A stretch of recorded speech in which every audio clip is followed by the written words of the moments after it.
ஆறு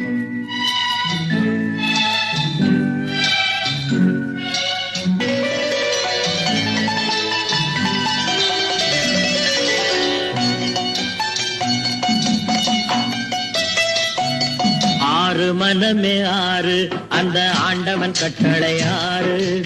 ஆறு மனமே ஆறு, அந்த ஆண்டவன் கட்டளை ஆறு.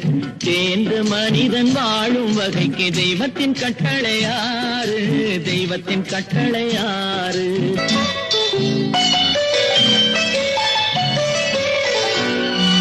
ஆசை கோபம் களவு கொள்பவன் பேசத் தெரிந்த மிருகம்.